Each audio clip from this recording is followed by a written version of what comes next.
जय हिंद दोस्तों। आइए देखते हैं जो पॉलिटी की क्वेश्चन का क्वेश्चन प्रैक्टिस चल रहा था उसी कड़ी में यह अगला वीडियो है। ये सारे के सारे क्वेश्चन एनसीईआरटी और एससीईआरटी के बुक से लिया गया है जो कक्षा 6 से लेके 12 तक है। हमने इससे पहले क्वेश्चन नंबर 1 से लेके 1 से 50 तक क्वेश्चन को देख लिया था। उसी कड़ी में यह अगला वीडियो है। आज हम लोग कोशिश करेंगे क्वेश्चन नंबर 151 से लेकर 200 तक के क्वेश्चन को देखेंगे, यानी टोटल क्वेश्चन कितना हो जाएगा 50।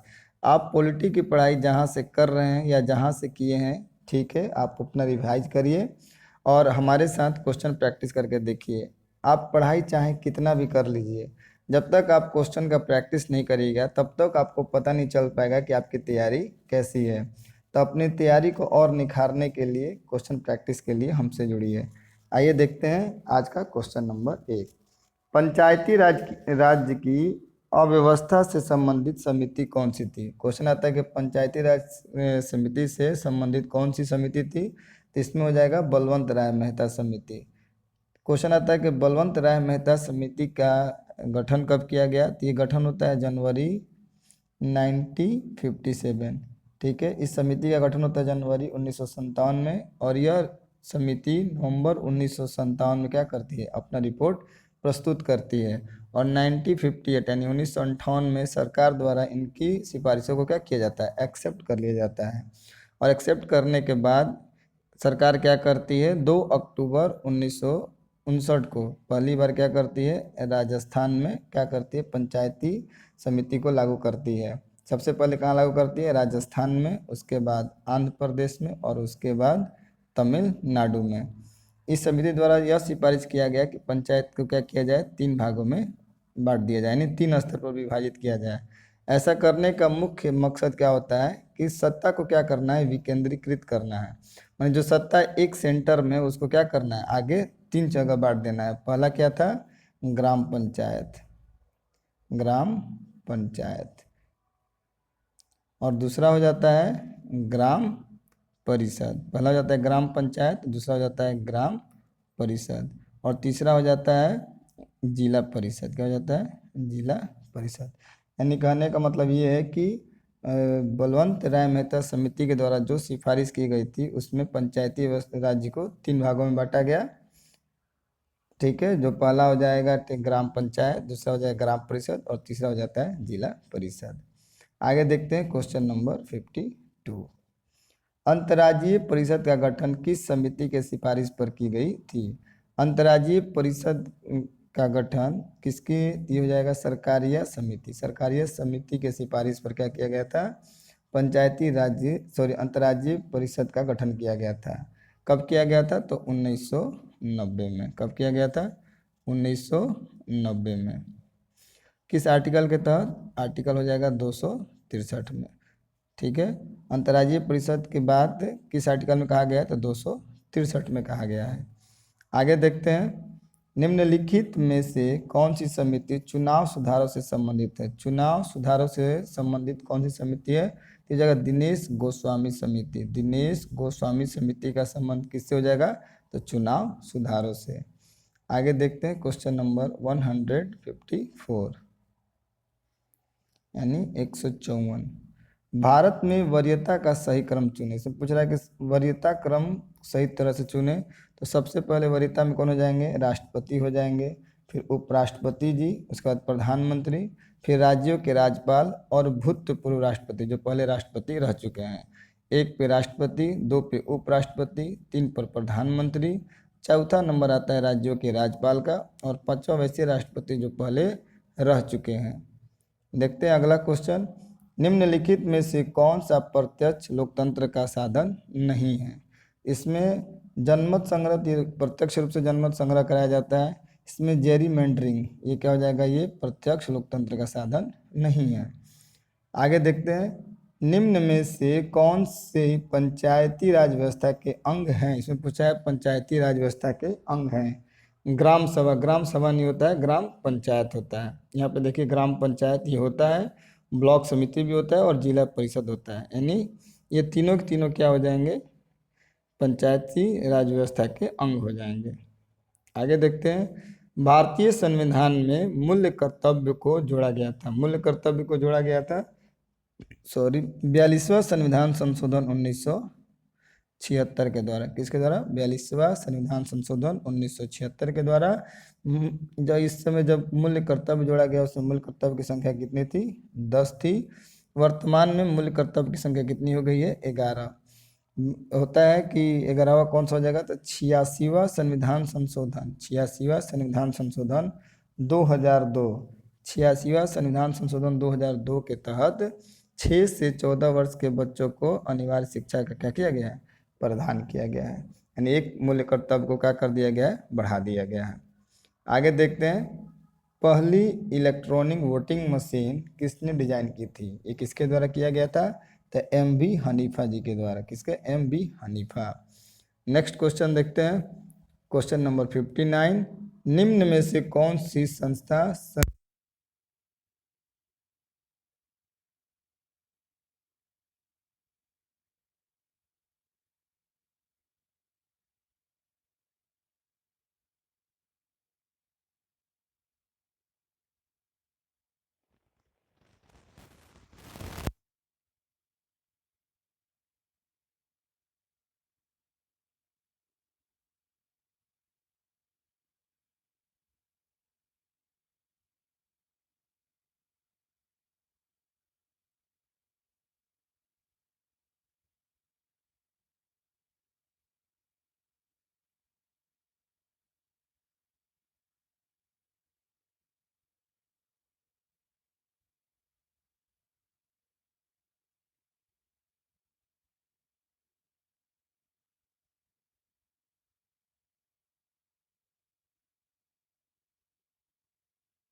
है?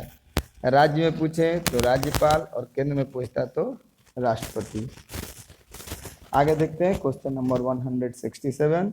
हमारे संविधान के भाग 3 में संबंधित 3 में उपबंधित धर्म की स्वतंत्रता का अधिकार की अभिव्यक्ति किस प्रकार की है? ये नकारात्मक और सकारात्मक दोनों है, यानी क्या हो जाएगा? उपयुक्त दोनों। आगे देखते हैं, भारत में नागरिकता संबंधी विधान बनाने का प्राधिकार प्राप्त है। किस व्यक्ति को भारत की नागरिकता दी जाएगी, किसे नहीं दी जाएगी, इस पे नियम कानून किसके द्वारा बनाया जाता है? तो संसद के द्वारा बनाया जाता है। आगे देखते हैं, क्वेश्चन नंबर 69। हमारे संविधान के किस अनुच्छेद में पर्यावरण का संरक्षण तथा संवर्धन उपबंधित है? पर्यावरण के संरक्षण की बात अनुच्छेद 48 के क में कहा गया है, और 48 में कहा गया है कि दुधारू गाय यानी जिसे गौ हत्या रोक किसके तहत? आर्टिकल 48 के तहत, और 47 के तहत क्या लगाया गया है? शराबबंदी। आगे देखते हैं, भारतीय संविधान में सार्वजनिक व्यस्त मताधिकार की व्यवस्था किस अनुच्छेद में उल्लेखित है? देखिए, आर्टिकल हो जाता है 324 से लेकर 329 तक। 24 से लेकर 329 तक सारे के सारे आर्टिकल किससे जुड़े हुए हैं? तो चुनाव आयोग से। इसमें पूछा है कि सार्वजनिक वयस्क मताधिकार ये हो जाता है अनुच्छेद 326 में कहा गया है।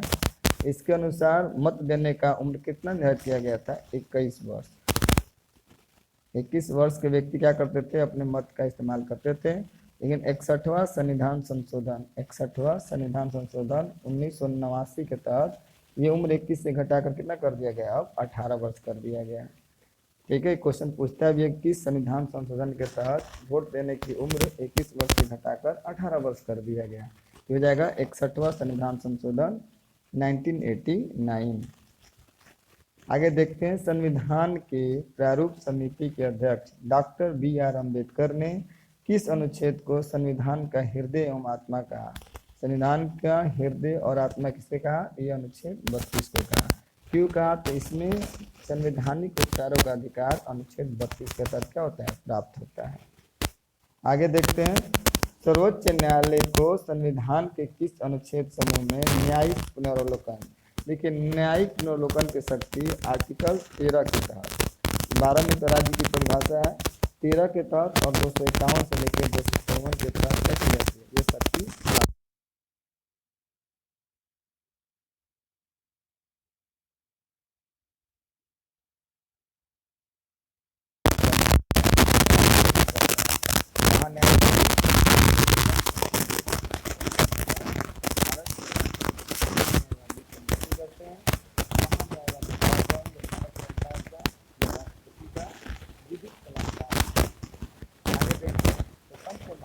प्रथम कानून मंत्री कौन थे?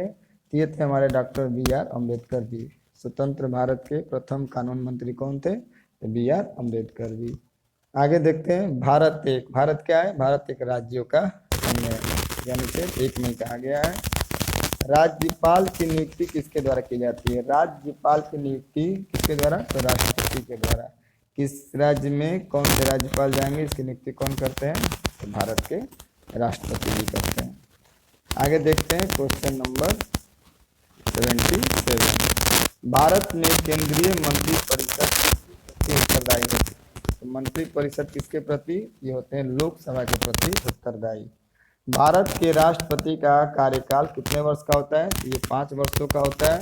ये 5 वर्ष कब से जोड़ा जाता है? तो जब से राष्ट्रपति का शपथ ग्रहण होता है। आगे देखते हैं 79।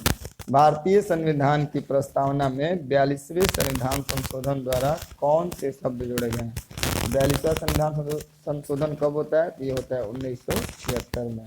इसके द्वारा समाजवादी, धर्मनिरपेक्ष तथा राष्ट्र की अखंडता जैसे शब्द तीनों क्या किया गया? 42वां संविधान संशोधन के तहत इसको जोड़ा गया। आगे देखते हैं, 1946 में उद्देश्यों संबंधित प्रस्ताव, यानी उद्देश्यों क्या प्रस्ताव संविधान में जोड़ा गया। इसकी रचना किसने की थी?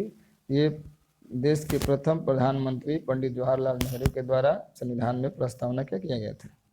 प्रस्तुत किया गया था। पृथक निर्वाचन पद्धति की शुरुआत निम्न में से किसके द्वारा की गई? इसमें पूछा रहा है पृथक निर्वाचन। पृथक निर्वाचन का मतलब होता है कि अगर मुसलमान कैंडिडेट कोई खड़ा होता है तो उसको वोट देने का अधिकार मुसलमानों को होगा, नहीं धर्म के आधार पर। यह किया गया था पार्लियामेंट सुधार अधिनियम 1909 में। क्या किया गया था? 1909 में जो व्यक्ति जिस समुदाय से खड़ा होगा उसको वोट देने का अधिकार उसे दिया जाएगा। मानटेगु चर्मफोर्ड सुधार अधिनियम 1919। इसमें प्रांत में देव शासन की बात कही गई 1919 में। और 1935 में 1935 के भारतीय शासन अधिनियम के तहत क्या किया गया? केंद्र में द्वैध शासन की बात कही जाती है।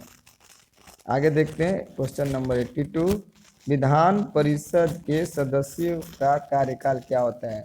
विधान परिषद के सदस्यों का कार्यकाल 6 वर्ष का होता है। नीति निर्देशक तत्व सरकार के मार्गदर्शन हेतु किसके द्वारा दिए गए हैं? नीति निर्देशक तत्व किसके द्वारा? इस संविधान के द्वारा प्राप्त होता है। भाग 4 में नीति निर्देशक तत्व की बात कही गई है, जो आर्टिकल 36 से लेके 51 तक होता है। आगे देखते हैं, पंचायती राज संस्थानों के जिला स्तर पर सर्वोच्च अंग का नाम। देखिए जिला स्तर पे क्या हो जाएगा? जिला परिषद। जिला स्तर पे क्या हो जाएगा? जिला परिषद। ये पद जिला अधिकारी के इक्विवेलेंट होता है। लेकिन ये चुन के आते हैं तो उनसे क्या हो जाएगा, संवैधानिक तौर पे उच्चा ही हो जाएगा। किस राज्य में द्विसदनात्मक विधानमंडल नहीं है? देखिए बिहार और उत्तर प्रदेश में है, महाराष्ट्र और कर्नाटक में है, आंध्र प्रदेश और तेलंगाना में है। भारत के कुल टोटल 6 राज्यों में द्विसदनात्मक व्यवस्था है। ऑप्शन के अनुसार केरल में नहीं है। याद करने का तरीका, बिहार उत्तर प्रदेश एक साथ ऐड करिए, महाराष्ट्र और कर्नाटक एक साथ, आंध्र प्रदेश और तेलंगाना को एक साथ। प्रत्यक्ष प्रजातंत्र का अस्तित्व किस देश में है? ये हो जाएगा स्विट्जरलैंड में। आगे देखते हैं क्वेश्चन नंबर 87। अनुच्छेद 19 के अंतर्गत कौन सा स्वतंत्रता का अधिकार इसमें पूछा है? नहीं है। इसमें कौन सा नहीं है? तो देखिए 19 में 5 तरह का अधिकार है दिया गया। पहला बोलने के लिए, दूसरा बोलने के लिए, फिर सभा करने के लिए यानी एकत्रित हो सकते हैं, फिर संघ बना सकते हैं, फिर संघ बनाकर कहीं एक स्थान से दूसरे स्थान आ सकते हैं, जा सकते हैं, और उसके बाद क्या कर सकते हैं, भारत में कहीं आ जा सकते हैं और वहाँ बस सकते हैं। बसने के बाद वहाँ व्यापार और व्यवसाय भी कर सकते हैं। इसमें देखिए व्यक्तित्व स्वतंत्रता का अधिकार, संघ या संगठन की रचना का अधिकार ये है, भाषण एवं अभिव्यक्ति की ये भी अधिकार आपको प्राप्त है। अब भारत के किसी भी क्षेत्र में निवास एवं बसने का अधिकार, इस सारे के सारे अधिकार आर्टिकल 19 के तहत प्राप्त होते हैं, जबकि व्यक्तित्व स्वतंत्रता का अधिकार 19 के तहत नहीं प्राप्त है। आगे देखते हैं क्वेश्चन नंबर 88। निम्नलिखित में से कौन सी भारतीय संविधान की विशेषता नहीं है? संघात्मक शासन प्रणाली ये है, संविधान सभा द्वारा निर्मित ये भी है, संसदात्मक शासन प्रणाली माने जो शासन प्रणाली है वो संसद के द्वारा प्राप्त है। एक लिखित संविधान ये क्या है? ये विशेषता नहीं है। भारत के संविधान अलिखित नहीं, लिखित संविधान है। भारत का जो संविधान है विश्व का सबसे बड़ा लिखित संविधान है। इसका आंसर क्या हो जाएगा? बी। उच्च न्यायालय के न्यायाधीशों की रिटायरमेंट की उम्र क्या है? देखिए उच्च न्यायालय की बात हो तो उसमें 62 वर्ष हो जाता है, और सुप्रीम कोर्ट पूछे तो उसमें हो जाता है 65 वर्ष। आगे देखते हैं क्वेश्चन नंबर 90। राज्य का एक मूलभूत तत्व है, क्या है राज्य का मूलभूत तत्व? संप्रभुता। संप्रभुता का मतलब ये होता है कोई राज्य अपनी निर्णय और बाह्य निर्णय यानी अपने राज्य के अंदर का निर्णय और बाहर का निर्णय स्वतः ले सकता है। बाहर का निर्णय से मतलब होता है उसका विदेशी फैसला वो स्वयं लेता है, उसी को संप्रभुता कहा जाता है। आगे देखते हैं क्वेश्चन नंबर 91। किसी राज्य के राज्यपाल के संबंध में कौन सा कथन गलत है? इसमें पूछा कौन सा कथन गलत है। राज्यपाल केंद्र सरकार द्वारा नामित होता है, राज्यपाल का चुनाव संसद करता है। देखिए राज्यपाल का चुनाव संसद नहीं करता है, राज्यपाल की नियुक्ति होता है किसके द्वारा? भारत के राष्ट्रपति के द्वारा नामित किया जाता है, उनका संसद द्वारा चुनाव नहीं होता है। आगे देखते हैं क्वेश्चन नंबर 92। भारत में न्यायिक पुनरीक्षण क्या है? जस्टिस रिव्यू की संकल्पना किस देश के संविधान से ली गई है? तो न्यायिक पुनर्वलोकन या न्यायिक पुनरीक्षण ये संयुक्त राज्य अमेरिका से लिया गया है। कहाँ से लिया गया है? संयुक्त राज्य अमेरिका से। आर्टिकल 13 में इसके बारे में बताया गया है। आगे देखते हैं 93। निम्नलिखित में किसका उल्लेख नीति निर्देशक तत्व के रूप में नहीं हुआ है? किसका इसमें नीति निर्देशक तत्व के रूप में नहीं हुआ है? तो कार्यपालिका से न्यायपालिका का पृथक्करण ये हो जाता है आर्टिकल 50 में। राष्ट्रीय स्मारकों का संरक्षण, भारत की संप्रभुता तथा अखंडता की रक्षा, पर्यावरण का संरक्षण। पर्यावरण का संरक्षण करना है, राष्ट्रीय स्मारकों का करना, ये सब आपके कर्तव्य हैं। ये कहा जाएगा भारत की संप्रभुता तथा अखंडता की रक्षा ये राज्य के नीति निर्देशक तत्व के अंतर्गत नहीं आते हैं। आगे देखते हैं क्वेश्चन नंबर 94। भारत के राष्ट्रपति के चुनाव में निम्नलिखित में किसका विधान नहीं है? सभी मतों का सामान्य मूल्य। देखिए राष्ट्रपति के चुनाव में लोकसभा, राज्यसभा और विधानसभा ये तीनों के निर्वाचित सदस्य क्या करते हैं? भाग लेते हैं और वोट देते हैं। तो सभी राज्यों में इनकी संख्या समान नहीं है, इसलिए इनके सभी मतों का वैल्यू भी क्या होता है? समान नहीं होता है। जबकि राष्ट्रपति के चुनाव में गुप्त मतदान भी होता है, एकल संक्रमणीय मत का उपयोग भी होता है, अनुपातिक प्रतिनिधित्व पद्धति भी अपनाई जाती है। अगर राष्ट्रपति के चुनाव में कोई विवाद होता है, इसका निपटारा सुप्रीम कोर्ट में होता है। क्वेश्चन ये भी आता है कि राष्ट्रपति के चुनाव में कौन कौन वोट देते हैं, तो याद रखिए लोकसभा, राज्यसभा और विधानसभा तीनों के निर्वाचित सदस्य, और इनके अलावा दिल्ली, पुदुचेरी और जम्मू एंड कश्मीर के जो विधानसभा के निर्वाचित सदस्य होंगे वो भी इसमें क्या करेंगे, भाग लेंगे। आगे देखते हैं क्वेश्चन नंबर 95। द्वैत शासन का प्रावधान किस एक्ट में किया गया है, तो द्वैत शासन का प्रावधान भारत शासन एक्ट 1919 के तहत किया गया था। इसके तहत प्रांतों में क्या किया गया था, द्वैत शासन लगाया गया था, जबकि 1935 के तहत केंद्र में क्या किया गया था, द्वैत शासन लगाया गया था। आगे देखते हैं क्वेश्चन नंबर 96। संविधान सभा ने संविधान का निर्माण कब पूर्ण किया, तो किया 26 नवंबर 1949 को। इसी कारण 26 नवंबर को क्या मनाया जाता है, संविधान दिवस। पंचायतों को सुपुर्द विषय की सूची, पंचायत के बारे में कहा गया गया 11वीं अनुसूची में। पंचायती राज व्यवस्था कहाँ है, 11वीं अनुसूची में। टोटल इसमें कितने विषय हैं, 29 विषय हैं, यानी पंचायत 29 विषयों पे क्या कर सकती है, नियम कानून बना सकती है। 12वीं अनुसूची का संबंध हो जाता है नगर निगम से, जबकि 7वीं अनुसूची में क्या जोड़ा गया है, ये संघ सूची, राज्य सूची और समवर्ती सूची का प्रावधान किसमें है, तो 7वीं अनुसूची में है। आगे देखते हैं क्वेश्चन नंबर 98। भारत का सॉलिसिटर जनरल होता है, जो भारत का सॉलिसिटर जनरल होता है वो क्या होता है, एक प्रशासनिक अधिकारी, एक न्यायिक सलाहकार, प्रधानमंत्री का सलाहकार, राष्ट्रपति को सलाह देने के लिए एक कानूनी अधिकारी। ये देखिए भारतीय सॉलिसिटर क्या होता है, एक ये कानूनी सलाहकार होता है जो भारत सरकार का होता है या राष्ट्रपति का होता है। नंबर 99।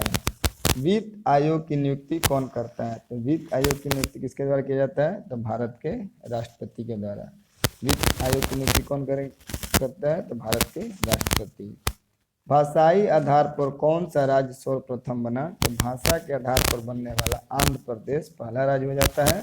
पहला राज्य आंध्र प्रदेश हो जाता है, जबकि दूसरा राज्य क्या हो जाएगा, गुजरात, जो भाषा के आधार पर महाराष्ट्र से अलग होता है। मराठी बोलने वाले महाराष्ट्र और हिंदी बेल्ट वालों को गुजरात में भेजा जाता है। इस प्रकार आज हम लोगों ने टोटल पॉलिटी के 50 ऑब्जेक्टिव क्वेश्चन देखे। अगले वीडियो में फिर हम लोग 201 से लेके 250 तक यानी टोटल फिर 50 ऑब्जेक्टिव क्वेश्चन देखेंगे। आपकी तैयारी कैसी है, इसको आंकने के लिए सबसे अच्छा होता है क्वेश्चन प्रैक्टिस। क्वेश्चन प्रैक्टिस करना है तो इसके लिए आप हमसे जुड़े रहें, और आपने जहाँ से पॉलिटी पढ़ा है या पढ़ रहा है उसको क्या करें, आप रिवीजन करें। जब तक आप ऑब्जेक्टिव क्वेश्चन नहीं बनाइएगा तब तक आपको पता नहीं चलेगा कि आपकी तैयारी कैसी है और एग्जाम में जो क्वेश्चन आते हैं उसका पैटर्न क्या होता है, किस पैटर्न पर एग्जाम में क्वेश्चन दिए जाते हैं। देखिए, अगर आपको यह हमारा प्रयास अच्छा लगता है तो आप हमारे चैनल को सब्सक्राइब करें, अपने दोस्तों के साथ शेयर करें और हमारे वीडियो को लाइक करें। देखने के लिए आपका बहुत बहुत धन्यवाद।